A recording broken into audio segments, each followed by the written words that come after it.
देशवासियों का स्वागत है, भारतवासियों का स्वागत है। इस समय दर्शकों, दोस्तों, लंबे समय हो गया किसान आंदोलन को बाकायदा प्रारंभ हुआ हुए। किसान लोग अपनी बात पर अपना मांगे मनवाने के लिए अपनी बात लिए हुए अभी भी धरने पर मौजूद है। अलग अलग दलों के लोग, अलग अलग सामान्य वर्ग के लोग, अलग अलग सामान्य पेशे के लोग उनके समर्थन में हैं।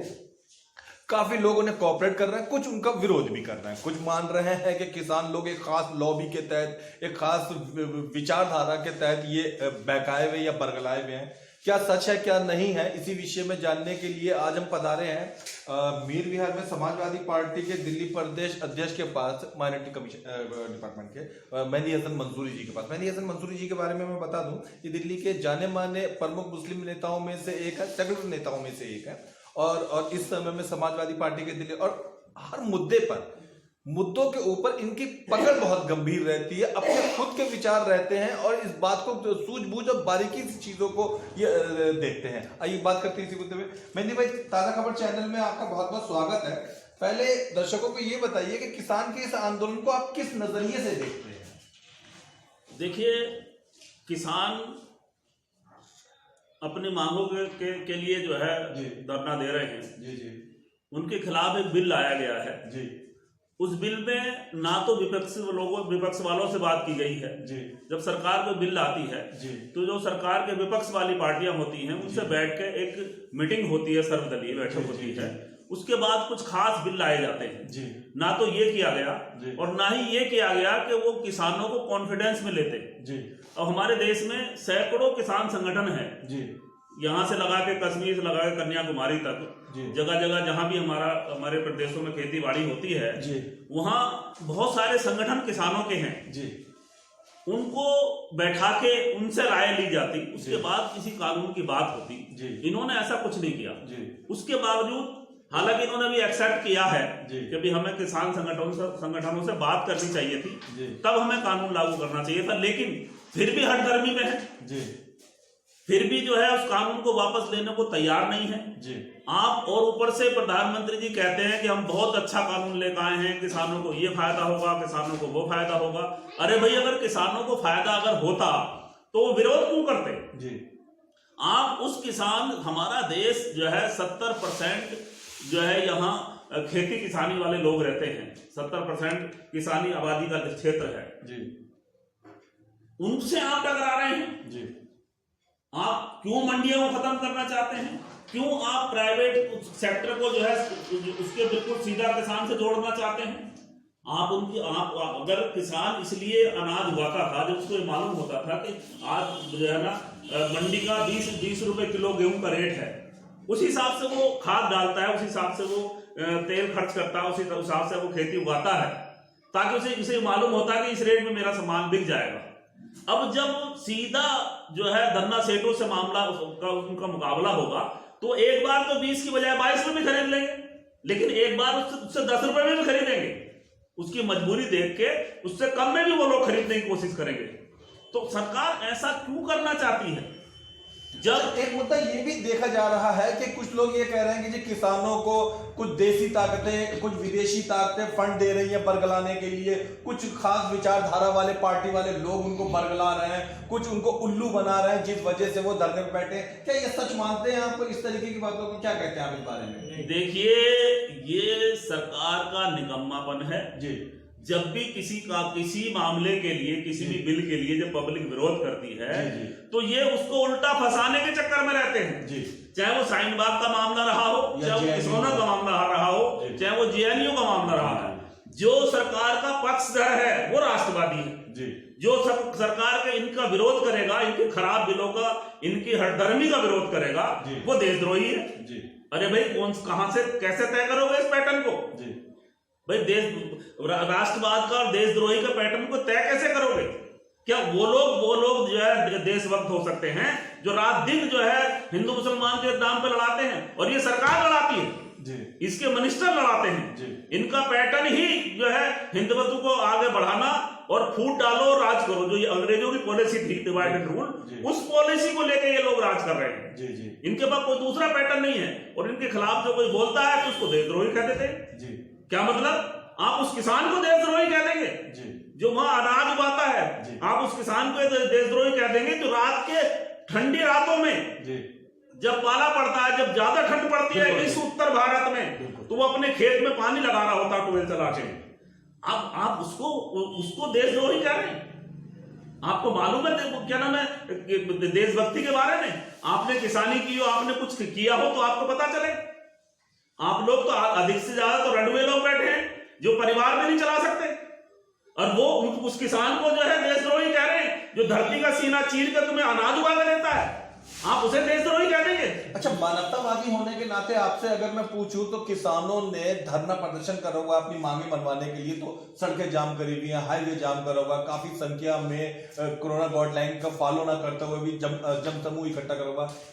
इस पर आप क्या विचार रखते हैं? देखिए, जहां तक कोरोना काल की बात है जी, अभी सरकार बार बार ये कह रही है जनसमूह इकट्ठा हुआ जा रहा है, ये ठीक नहीं है। देखिए, कोरोना की बात अगर हम करेंगे तो बहुत लंबी बात चली जाएगी। जी जी, ये कोरोना ही सरकार की देन है जी। हिंदुस्तान में कोरोना सरकार की देन है जी, क्योंकि कोरोना बैलगाड़ी में बैठ के नहीं आया जी, कोरोना जो है पानी के जहाज में बैठ के नहीं आया जी, कोरोना हिंदुस्तान में हवाई जहाज में आया है जी, कोरोना चाइना से आया है जी।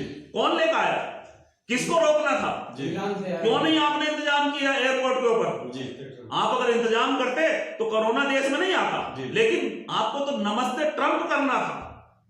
आप 1 लाख की भीड़ कर रहे हैं, आप जो है मध्य प्रदेश की सरकार लूट रहे हैं। मुद्दे पे वापस आते हैं, किसान जो हाईवे जाम कर रहे हैं, ये उनकी आपको लगता है मजबूरी बन गई थी या कुछ उपद्रवी तत्वों ने उनको बरगलाया हुआ है? नहीं, उनकी अपनी मजबूरी। उपद्रवी किसान को नहीं भड़का सकते, किसान इतना बेवकूफ नहीं है। और पश्चिमी उत्तर प्रदेश या जो इधर का नॉर्थ इंडिया का जो किसान है वो तो बहुत समझदार है जी जी। अब ये तो वो किसान है जिनके बेटे सीमाओं पे होते हैं जी जी, ये तो वो किसान है, ये तो वो किसान है जो देश को अन्न उगा के देता है। ये तो बड़ा समझदार और बहुत मतलब अच्छा किसान है, पढ़ा लिखा किसान है। अच्छा, एक रोचक प्रश्न पूछना चाहूंगा मेहदी भाई, आपने किसानों की काफी अच्छी हिमायत करी और उनके पक्ष काफी मजबूती से रखा, तो आप खुद कृषि क्षेत्र से जुड़े रहे, आपको खुद इस मुद्दे के ऊपर मतलब कृषि क्या होती है, किसानी क्या होती है, कुछ जानकारी रही?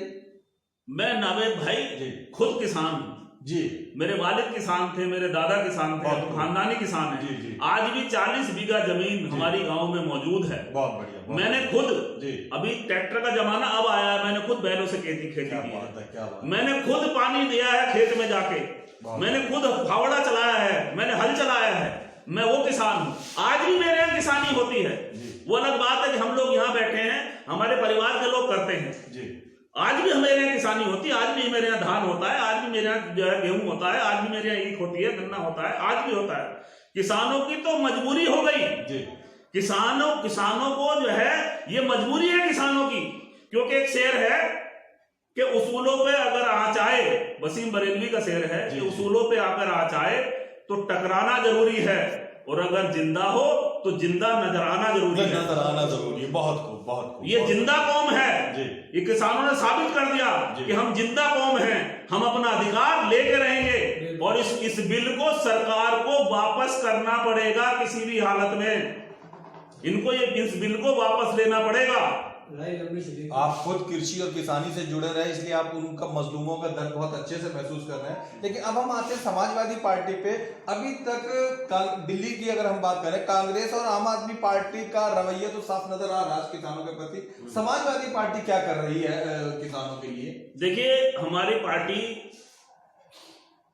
उत्तर प्रदेश में जी हमने बहुत प्रदर्शन किया है, हम किसानों के साथ खड़े हैं। हमारे कार्यकर्ताओं पर लाठी भी योगी सरकार ने बजाई है, और बहुत जो है हमारे मारा पीटा गया, लेकिन हम शुरू के दिन से, ऐसा नहीं कि हम बीच में आए हो बात बात नहीं, समाजवादी शुरू से किसानों के साथ खड़ी है, पहले दिन से किसानों के साथ खड़ी है, और जब तक धरना है हम किसानों के साथ खड़े हैं। लेकिन ये बीजेपी वाले, ये संघ वाले, ये देश को तोड़ने वाले, इन्हें देश से कोई सरोकार नहीं है। ये तो आज राजा बने बैठे हैं, आज ये समझ रहे हैं कि जो हम करेंगे वही होगा। ये तो मुझे वो शेर याद आता है कि लश्कर भी तुम्हारा है, सरदार भी तुम्हारा है, तुम झूठ को सच लिख दो, अखबार भी तुम्हारा है, और इस दौर के फरियादी जाएं तो कहां जाएं, सरकार तुम्हारी है, दरबार तुम्हारा है। लेकिन मैं ये कह दूं नावेद भाई बहुत कि जुल्म का दौर है, बहुत दिन नहीं रहने वाला, खूने मजलूम है, ज्यादा नहीं बहने वाला, और इन अंधेरों को चीरता हुआ इनकलाब आएगा। और तू अगर फिरौन है तो मूसा भी जरूर आएगा, तू अगर रावण है तो राम भी जरूर आएगा, तू अगर कंस है तो कृष्ण भी जरूर आएगा। बहुत बढ़िया, बहुत बढ़िया। अच्छा, सरकार के पास आर्मी है, फौज है, पुलिस है, काफी उनके कार्यकर्ता भी है और इस समय वो सत्ता में है। आपको नहीं लगता कि वो दमनकारी नीति के तहत इस किसान आंदोलन को दबाने में कामयाब हो सकते हैं? देखिए, वो किसानों को किसी कीमत पर नहीं दबा सकते जी, किसी कीमत पे भी, क्योंकि 70% आबादी इस हिंदुस्तान के किसान है जी। कैसे दबा सकते हैं वो लोग? ये तो उनकी समझदारी है, ये तो किसानों ने समझदारी दिखाई है कि अब तक कोई उग्र प्रदर्शन नहीं हुआ। लेकिन अगर ये लोग नहीं माने तो किसान मजबूर हो जाएंगे। ये सरकार किसानों को मजबूर ना करे। हमारी अपील है प्रधानमंत्री से, हमारी अपील है सरकार से कि किसानों को मजबूर ना करे। किसान बहुत बड़ी ताकत है, किसानों की ताकत को पहचाने। और किसान अपना हक मांग रहा है, किसान आपसे कोई चीज छीन नहीं रहा है, आपसे हाथ फैला के कुछ नहीं मांग रहा है। ये उसका अधिकार है, ये उसका हक है और सरकार को देना पड़ेगा। बहुत खूब, बहुत बढ़िया। आपने हमारे चैनल को समय दिया, इसके लिए बहुत बहुत धन्यवाद। हमें उम्मीद है कि आपकी बातों से किसान आंदोलन से जुड़े हुए, किसान समर्थन से जुड़े हुए लोगों को प्रेरणा मिली होगी। बहुत बहुत धन्यवाद। Thank you.